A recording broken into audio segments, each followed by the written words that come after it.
to give him glory, and to give him praise, and to honor him. Well, as Bishop said, we're rounding up another quarter. Lord have mercy. The books have been flying and the pages have been turning. Trying to get it a word to give to his people that they may understand what is going on. Now, today we're in Acts again, and we're in the 28th chapter. This is the last chapter of Acts. And too much went on. They just skipped right straight through a lot of stuff that went on that would back up this lesson. But you needed to start reading a few chapters before to find out how all of this began to take place and began to happen, because things led up to this. A lot led up to this. And we know that Ananias went over there like the Lord told him. He was very apprehensive about going and dealing with Saul, because he had heard. You know, we hear a lot of stuff, you know, and when we hear things, it builds something up in our mind. And a lot of times, what builds up in your mind is much worse than what it really is. Because I had that experience in working. People would tell you about a case and give you all the information they had about it. But when you got there, it wasn't as bad as they said it was. But Saul was a bad boy. He was a bad boy. And so Ananias was really disturbed about it. But he went ahead, just like we have to do, and did what God said do. Our problem a lot of the time is that we're so reluctant and hesitant to do what God says do. And when he told you to do it, that's when you should do it, because if you wait later, it's not going to have the same effect. Sister Watson, you're starting up. Acts 28. Now, when we get here, a lot has happened. A lot has gone on. Paul has been arrested, and he's been placed in the custody of Julius of the Roman army. He's been arrested. He was preaching and he was arrested. They made all kind of charges against him. You let the Gentiles come into the courts, and you did this and you did that and you did the other. But they did not have in mind, and they didn't even know that Saul was a Roman citizen. So this kind of put a little hitch in their plan as we go through this lesson. So he was being taken to Rome to be put on trial, charged with teaching things contrary to the law and defiling the temple by taking Gentiles into the inner courts. You are teaching stuff against the Mosaic law. We have had this law for eons, and here you come. So they put him under arrest. And the city was in an uproar. Y'all need to read the history on this. The city was in an uproar. Everybody was upset.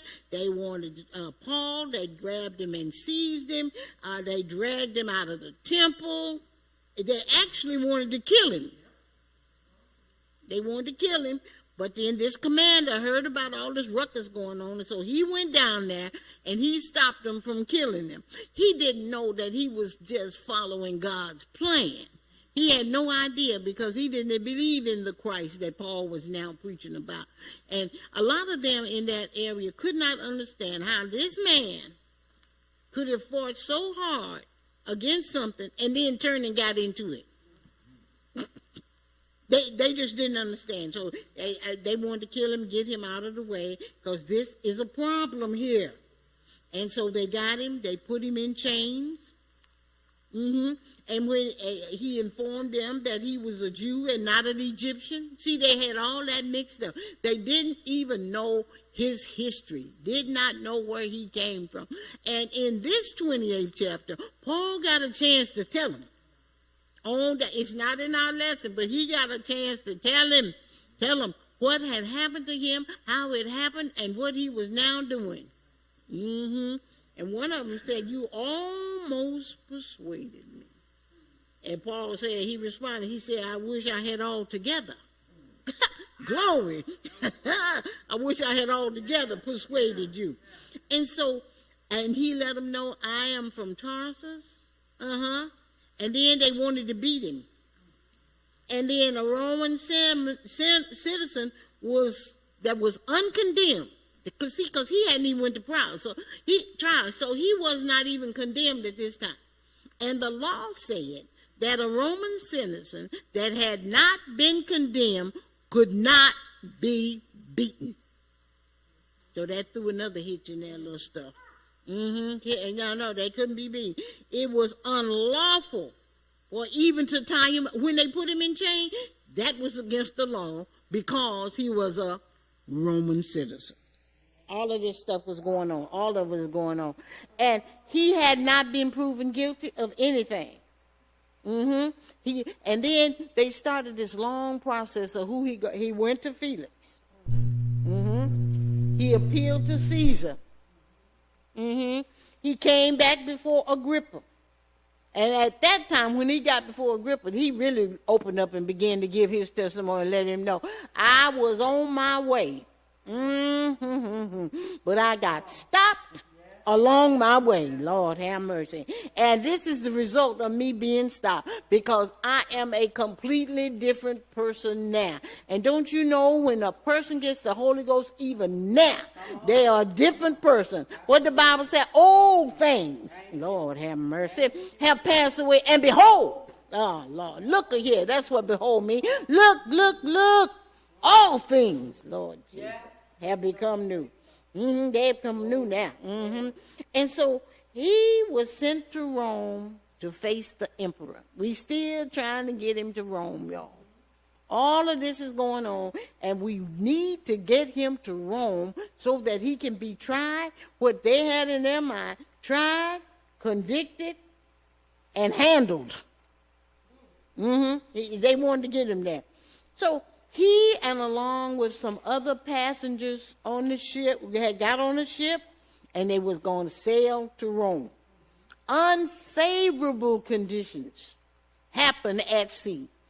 And when we talk about sea, we always like to think of the Sea of Galilee, because that was known to have unpredictable storms. It didn't say they were on the Sea of Galilee, but it did say that as they were sailing, unfavorable conditions on the sea prevailed. And Paul took it on himself to tell him, sirs, I don't think we ought to proceed any further with this. We need to stop until this storm has kind of baited down some and we can sail more freely. But they decided, you know how we are, they decided that we're in charge here, and we're going anyway. So sometimes when you make these decisions like this, you live to regret it. I put down here, ignoring godly instructions is dangerous. Dangerous, folk. When you have got godly instructions presented to you and you choose to ignore them, they ended up in a shipwreck. And maybe it won't be a physical shipwreck for you, but it will be a wreck when you ignore godly instruction. And so it was, no, we're going to sail on anyway. The owner and the helmsman decided that they're going to continue sailing. And for many days they were tossed and bumped. The waves, it wasn't getting any better.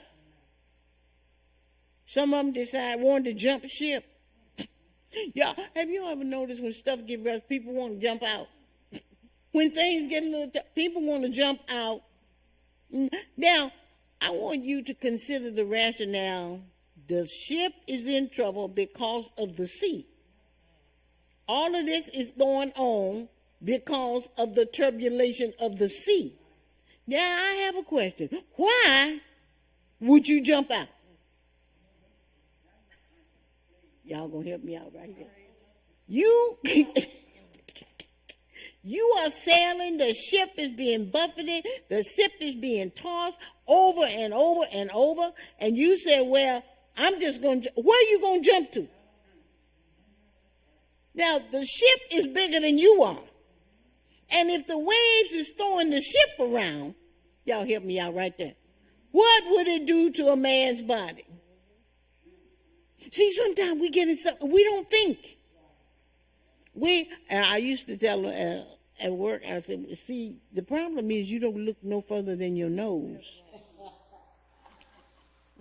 You're not considering the big picture or the ramifications of what you're getting ready to do. You just see to the end of your nose. And that's exactly what they wanted to jump ship. Paul warned them. He said, if any of you jump out of here, not one of you is going to survive. Some more godly instruction.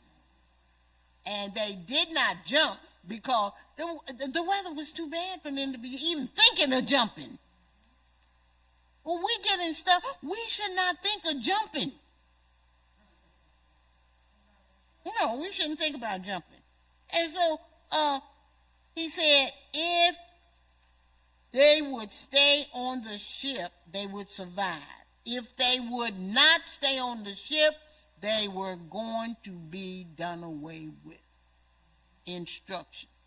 Now, we cannot emphasize instructions enough because when we follow instruction, it is a great chance that you will be successful. Even in our natural lives, when we follow the instruction, recipes, follow the instruction, putting stuff together, follow the instructions, because the instructions came from a person that actually made the product. And sometimes we think we know more than the people that made it. And we do God the same way. He created us, and we actually have the nerve to think we know more than he knows. Never, ever will it ever happen. So we need to take real close attention. And you know what? This Bible is full of instructions from God to us. And we have to follow the instructions in order to be successful. Now, we're always clamoring about we want to be successful. But why can't you follow the instructions if you really, really want to be successful?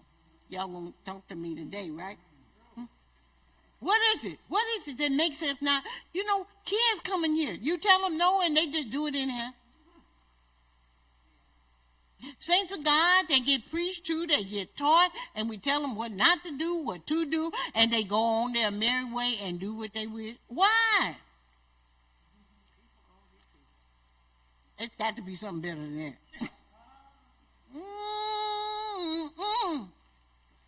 See, to my estimation, this is where that new creature come in. See, because some of us have not completed the new creature thing yet. And so we're still kind of leaning toward what we used to do. People tell you, well, no, we ain't into used to. Well, I know we can't go with used to. He said, behold, all things. So what does all things do to used to? Kind of just wipes them out, right? Yeah, kind of wipes it out. So we can't go back to what we used to do. Paul was in trouble for preaching the gospel. And did you not know that God had already informed him that he was going to be in trouble? Even before Ananias got to him, God told Ananias, I want him to understand the things that he must suffer for my sake. It was already pre-planned he was going to suffer. Because you have to look back in his history and see what he did. You are not going to go against God and his people and get by. You will reap. That's the book. You're going to reap what you sow. Now, I don't care if you got saved and you just got saved and you got saved and the Holy Ghost is there all around you and he anointed you and he helped you and he gave you direction. What you did, you still got to reap it. Oh, yeah.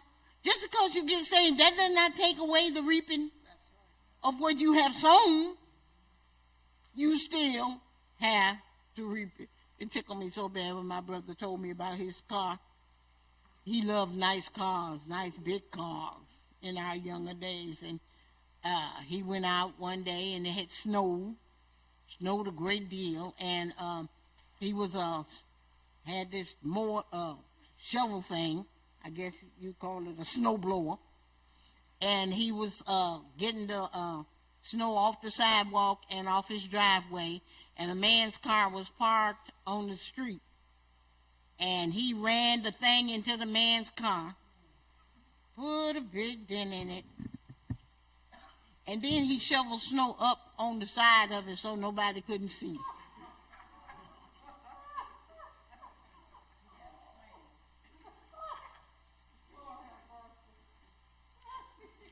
What was wrong with your mind? Don't you know it ain't gonna snow always? The sun is gonna come out.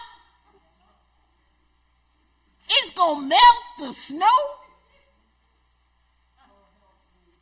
And so he said he went on about his business, and he went on, and then one day somebody came through and just about mutilated the side of, I forgot it was a Cadillac or Thunderbird or what. It was one of them nice cars Jonathan had, and just crashed it in and went on. Didn't leave no note, no nothing, you know. Oh, Lord have mercy. He came out. He said, I came out of the house and I looked at the car and I just turned around and went back in the house because I knew why. You gonna reap what you, he said, I knew why my car was messed up like this because I was reaping what I had sowed. Saints, don't think you're gonna get away. You're gonna reap.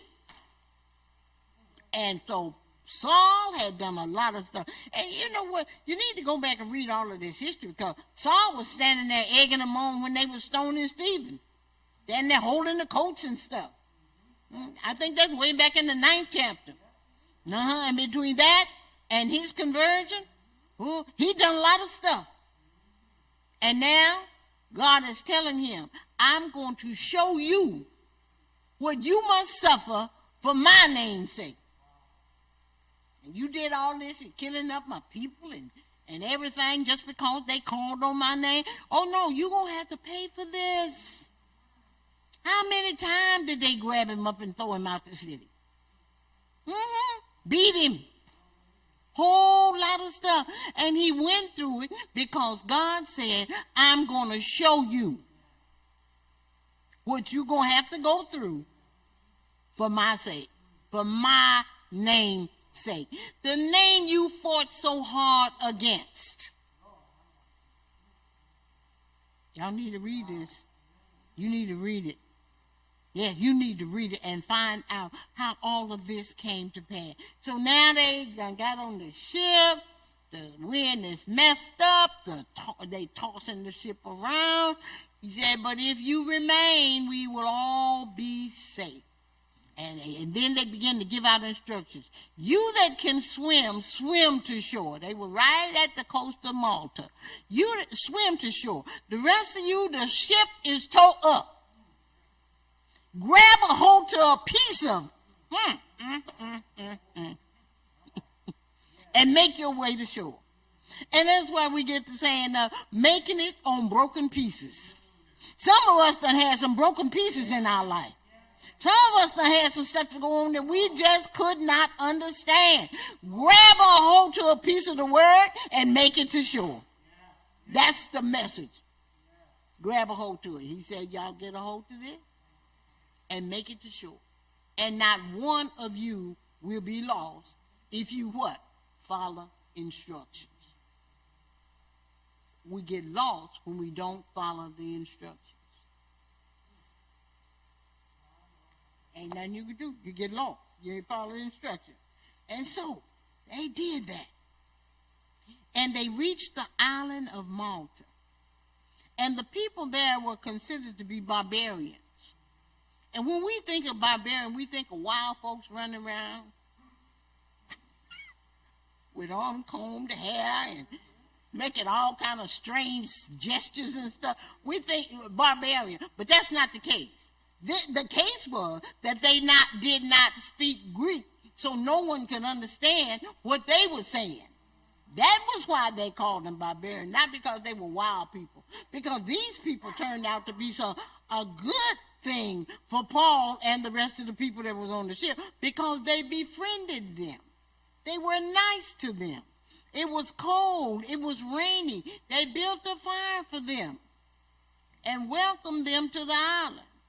And so Paul, being helpful, y'all ever tried to be helpful and got stung? Oh, yeah.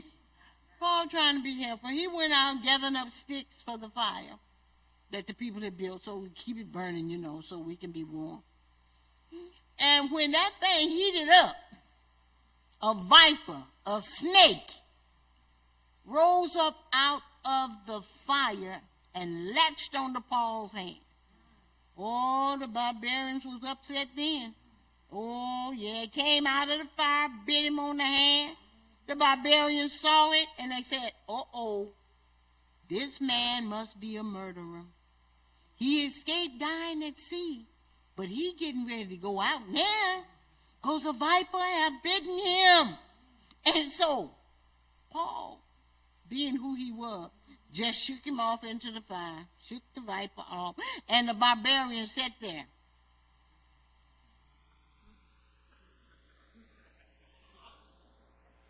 Yeah. Watching, waiting. He said, I know he getting ready to die, so we going to sit right here and watch him. They expected him to be swollen up. They expected him to fall down dead, and they kept watching for, the Bible said, for a great while. They watched him. And when they saw no harm had come to him, then they changed their mind. They said, okay, well, maybe he's not a murderer. He must be a god.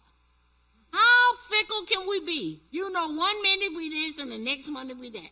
It's still true today, saints. They changed him out. Well, he's a god now. Then there was a man in that town. There was a leader in that city, Publius. And Publius was evidently wealthy according to what we see he did. And he had them all. I think it was 276 of them. He had them all come to his house. What kind of house is that? That everybody would have ample room to be in this one house. Lord, he had to be one of the wealthiest people there. And so he invited them all into his house. He received them graciously into his home and lodged them there for 3 whole days. He allowed them to stay in his house. But while Paul and the others were there, this man's father was sick. And they said he had a fever and a bloody flux. Do y'all know what the bloody flux is? You heard that word before, but do you really know what it is? It's dysentery. It's bloody stools, diarrhea stools with blood in them. He had a fever and he had bloody diarrhea. And he was sick. It was an inflammation of the intestines that caused him to have the bloody diarrhea. And so Paul, what did Paul do? He went and laid his hands on him and prayed for him, and the man was healed. Well, that started another uproar. You know how word get out. The word is out now. Paulus's father have been healed. They gathered up folk from all over the city to come so Paul could lay his hands. And he did. Paul was the instrument. God was the healer. Whenever I read that somebody heals somebody, I just get disturbed in my spirit. Because you really don't have the power to heal. You're working under God's command. And he does the healing. Every time, all the time. So these people kept coming and coming, and he laid hands on all of them, and they all that he laid hands on were healed by God. So what do we say? There was a purpose in him being on that ship. There was a purpose in the ship crashing. There was a purpose for him to be on that island. Because somebody needed to know that God is a healer. Oh, Lord have mercy. Somebody in Ypsilanti need to know that God is still a healer. Amen. But we're not out there. We got these masks on and we can't touch nobody. They got all kinds of diseases running out. The last one was the monkeypox. I had never heard of that. We had the chicken pox, and then we got the monkey pox. Yeah. We're not hands-on like we used to be. And there's a reason for that. But we have to stay focused to know that God is a healer, no matter what kind of pox is out. God is a deliverer. We don't care what pox it is. And he's a savior even now. There is a God. Well, I think that was David said, there is a God in Israel. Well, I'll say there is a God in Ypsilanti. And he's working on a daily basis.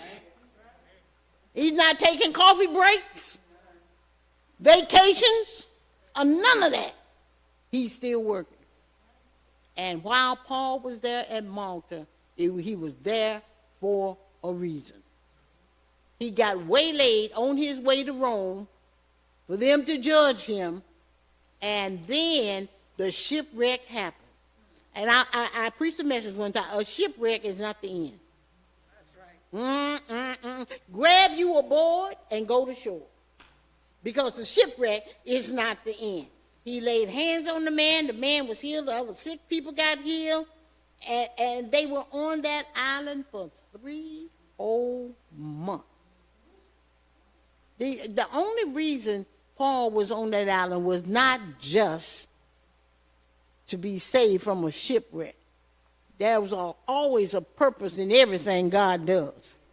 Wherever he sends you, whatever he tells you to do, there's always a God purpose behind it. And we have to begin to pull us, even me, I have to pull myself in sometime really drastically. If he said do it, you got to do it. And if you don't, you will remember it the rest of your life. When you don't do what he tells you, you will remember it the rest of your life that you didn't do it.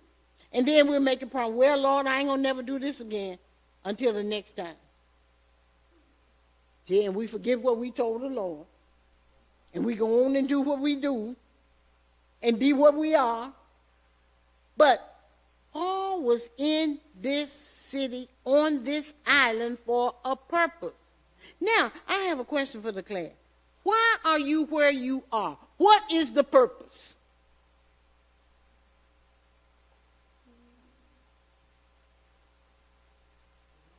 Oh, Lord, have mercy. We need to stop sometime and say, why am I where I am? Especially if it's a place you don't want to be. Begin to question yourself and God. Why am I where I am? If you're walking up right before you, there's a purpose. And we need to know what the purpose is so we can fulfill it. Because he has a purpose for everything that goes on in our... We think God is not concerned about little stuff. Everything that goes on in your life, he's concerned. And he wants to bring you out to the best possible conclusion. But we got to believe God. This man here, when God got through with him, he believed God no matter what. So where are we on that? Do we believe him no matter what? Because when things get rough, we get... Did you know when things get rough, we get crazy? Yes, ma'am. Your hand up. I was listening. I agree. I have to agree.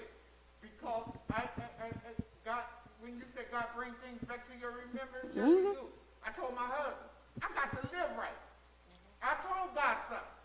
And God came, I said, I don't need God to bring this back to my remembrance. See that? For not being obedient. I got to walk right. I said, because I can't be able to tell God anything No And not only excuse, sir. that, do you know what I find out, Pastor? Pastor, I try to do all kind of things. Pastor, I honestly see it won't work. It don't. But Pastor, every time I pray, before I do something, honest to you, it works. Every time I talk to God and pray about whatever, it works. I said, Keith, is God telling me I must pray about Everything. everything?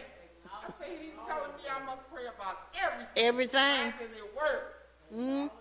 They use that, and that's what I tell the saints all the time. Y'all better stop jumping in these cars and driving. You better ask God something while you going in before you start pulling off.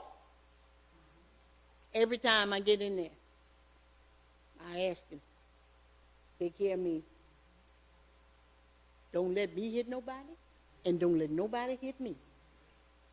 See, he said, in all thy ways, acknowledge him, and he will direct your path. There's nothing wrong with you acknowledging God. We just take God for granted. He's not to be taken for granted.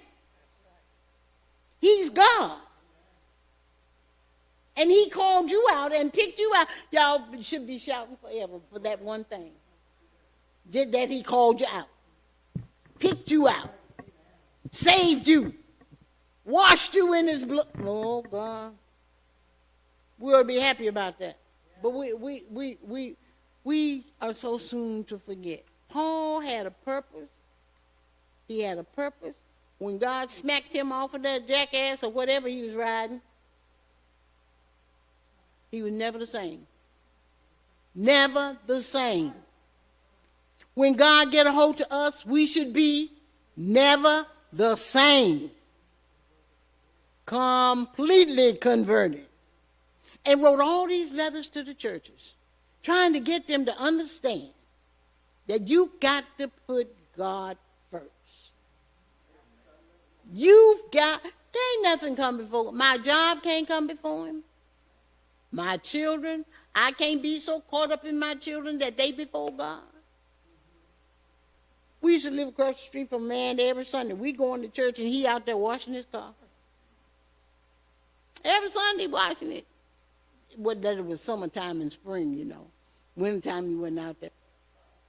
What happened to church? And he was a member of a church. What is the problem? Y'all can help me out.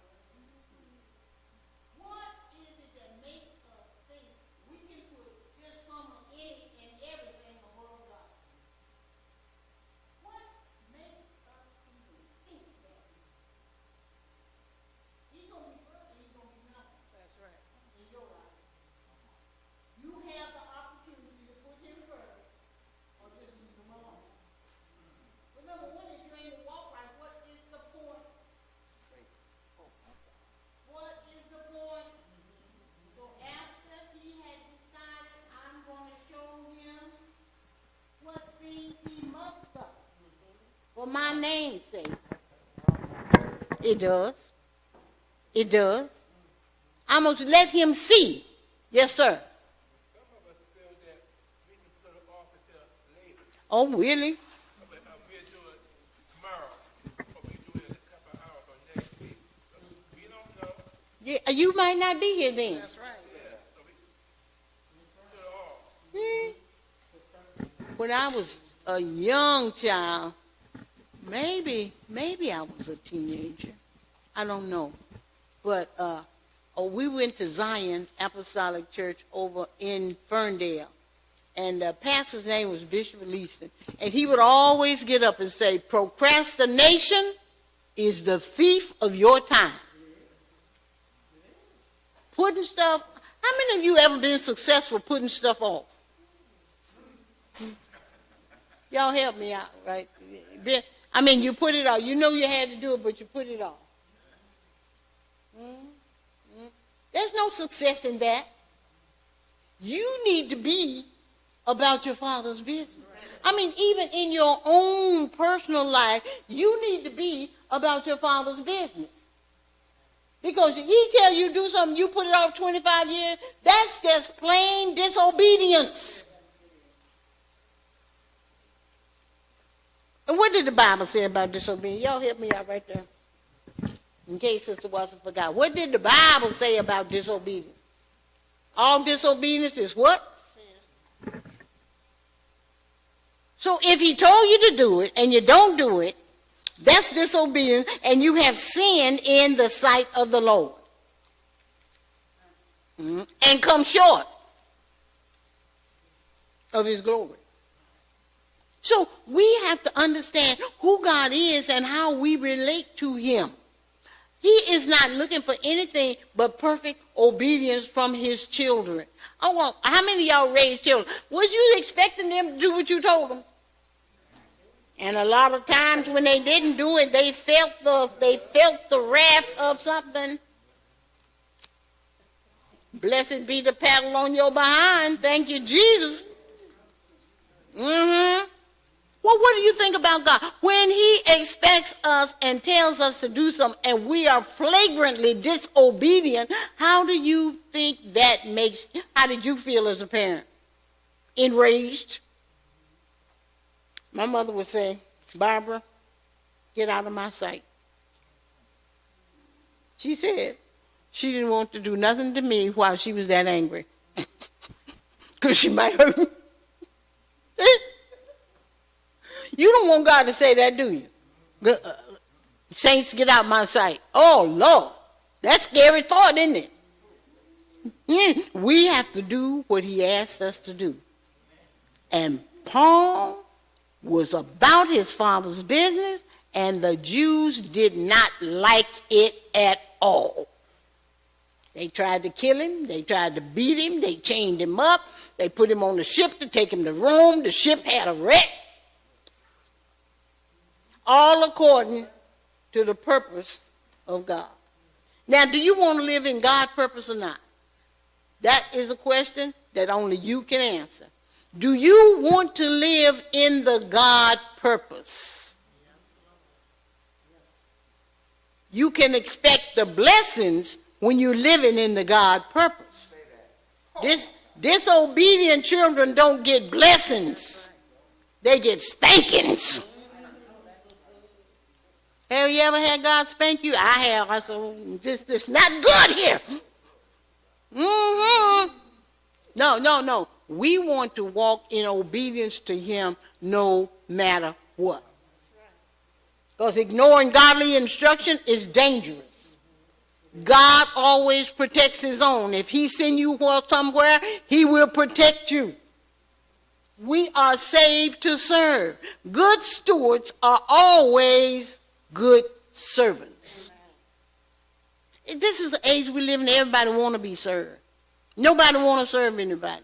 They want to sit there and bring it to me. But who are you helping? Have you helped anybody?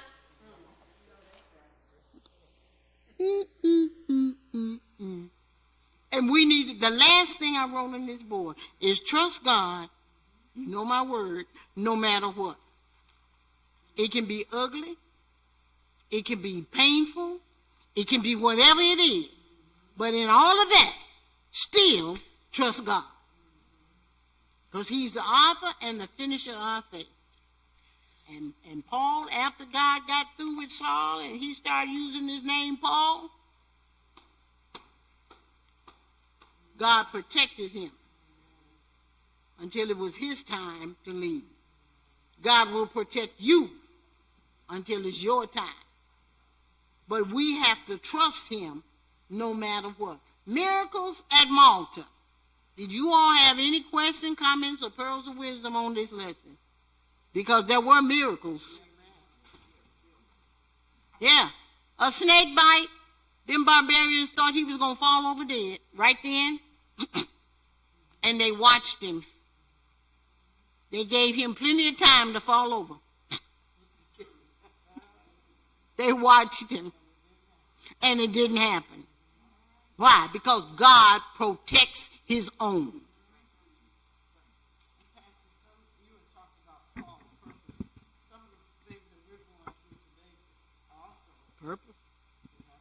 Purpose.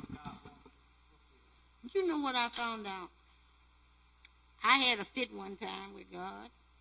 I did. Something had happened, and I was just so distressed over it. And I was kicking and screaming and asking God, why? And he said, I take you this way that you may help others. If you ain't never been through nothing, you can't help nobody. Yeah.